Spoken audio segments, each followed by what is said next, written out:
Okay, 61, the Harlem Renaissance. The Harlem Renaissance was a development in the Harlem neighborhood of New York and spread across the North and across the country.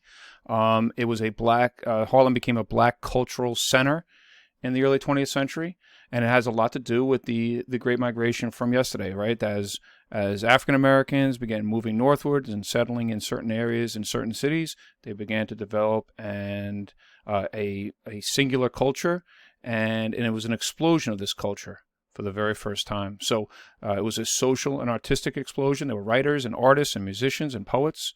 It lasted roughly from the 1910s through the 1930s, and it's considered a golden age in African American culture. It was a turning point for African Americans, and it set the stage for the civil rights movement.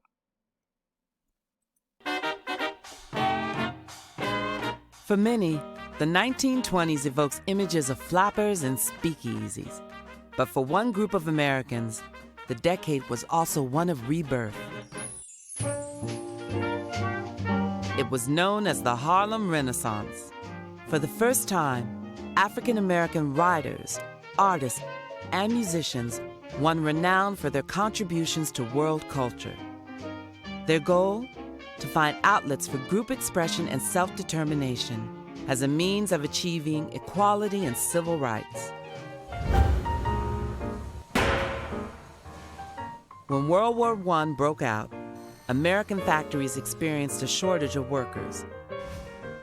Many Black Americans living in the South saw this as their chance for a better life. They migrated in droves to northern cities, such as Chicago, Detroit, and New York. The New York City neighborhood of Harlem, in particular, attracted a large number of African American artists and intellectuals. It wasn't long before Harlem became the epicenter of an artistic explosion. Works produced during the Harlem Renaissance appealed not just to blacks, but crossed over to white audiences as well. The musical Shuffle Along, written by and starring African Americans, became a smash hit on Broadway. I'm just wild about Harry, and Harry's wild about me. Langston Hughes was among the period's most famous writers. Known for his folksy humor, he was nicknamed the O. Henry of Harlem. Other writers included Countee Cullen, James Weldon Johnson, and Zora Neale Hurston. Great artists also emerged on the Harlem scene, such as Aaron Douglas and Augusta Savage, who opened her own studio and taught sculpture to other African Americans. And then there were jazz legends, among them Duke Ellington, Bessie Smith, and Cab Calloway.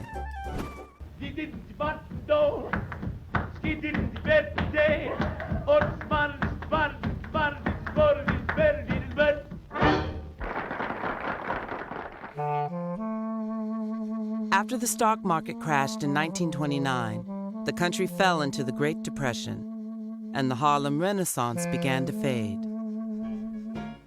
But by then, the movement had already forged a path for future generations and ushered in a new era in American culture and politics. We're going to focus our attention on the poetry of Langston Hughes in a discussion of the Harlem Renaissance. All right, so we're going to read a series of Langston Hughes poems, and we'll discuss them as part of the assignment.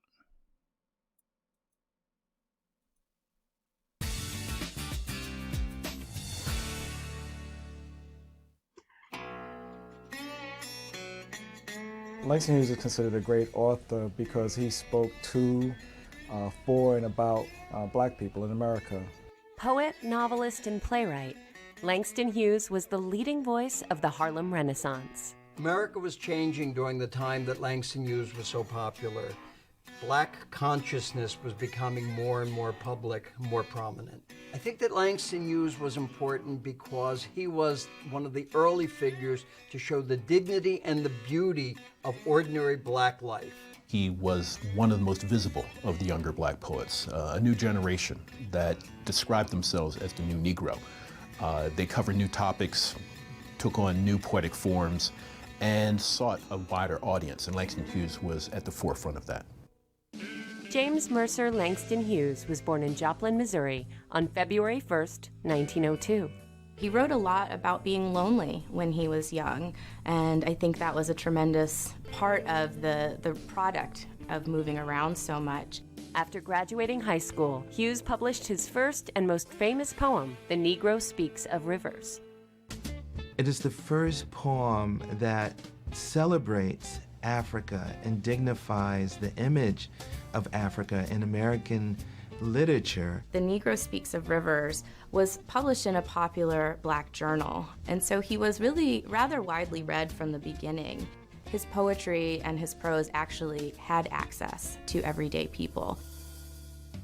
While studying at Columbia University, Hughes discovered the Harlem art scene, spending hours in jazz and blues clubs, weaving the rhythms of music into his work.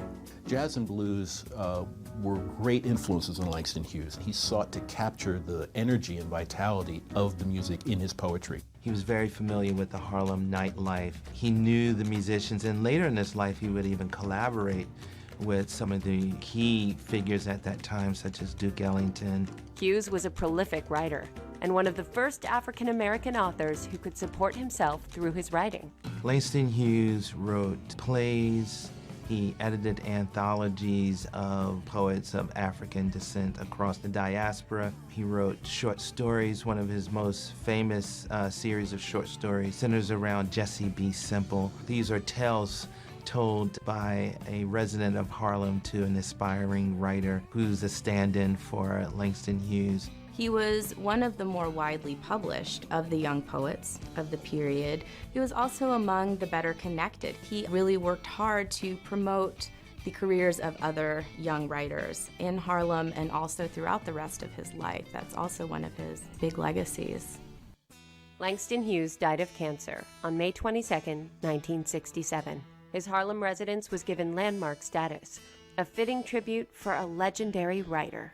His influence, his ambition as a creative writer, his success, his accessibility. He wrote for the average person. He was not writing for college classrooms. He was not writing for the elite. All of those things, I think, require that we recognize and acknowledge him as a great American literary voice of the 20th century. Okay, so we're going to look at 8 poems from Langston Hughes. I'm going to read them, and there is a question that follows regarding these poems. Me and the Mule. My old mule, he's got a grin on his face. He's been a mule so long, he's forgotten about his race. I'm like that old mule, black and don't give a damn. You got to take me like I am.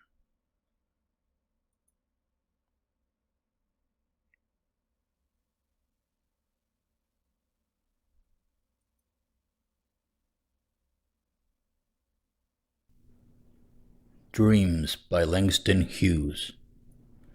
Hold fast to dreams, for if dreams die, life is a broken winged bird that cannot fly. Hold fast to dreams, for when dreams go, life is a barren field frozen with snow.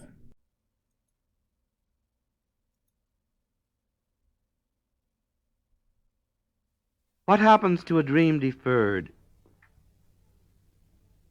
Does it dry up like a raisin in the sun, or fester like a sore and then run? Does it stink like rotten meat, or crust and sugar over like a syrupy sweet? Maybe it just sags like a heavy load, or does it explode?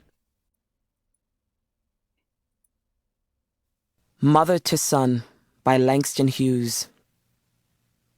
Well, son, I'll tell you. Life for me ain't been no crystal stair. It's had tacks in it, and splinters, and boards torn up, and places with no carpet on the floor, bare. But all the time I's been a-climbing on, and reaching landings, and turning corners, and sometimes going in the dark where there ain't been no light. So boy, don't you turn back. Don't you set down on the steps 'cause you find it's kinda hard. Don't you fall now, for I's is still going, honey. I's is still climbing. And life for me ain't been no crystal stair. I too sing America. I am the darker brother.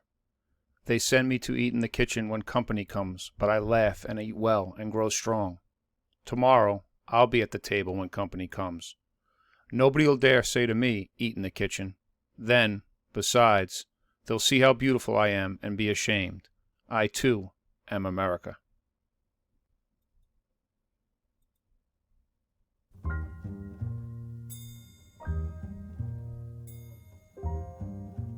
Where is the Jim Crow section on this merry-go-round, mister? 'Cause I want to ride. Down south where I come from, white and colored can't sit side by side. Down south on the train, there's a Jim Crow car. On the bus, we're put in the back.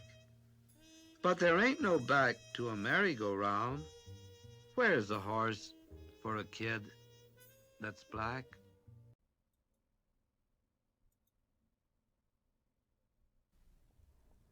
I've been scarred and battered. My hopes the wind done scattered. Snow has frizzed me. Sun has baked me. Looks like between 'em they done tried to make me stop laughing, stop loving, stop living. But I don't care. I'm still here.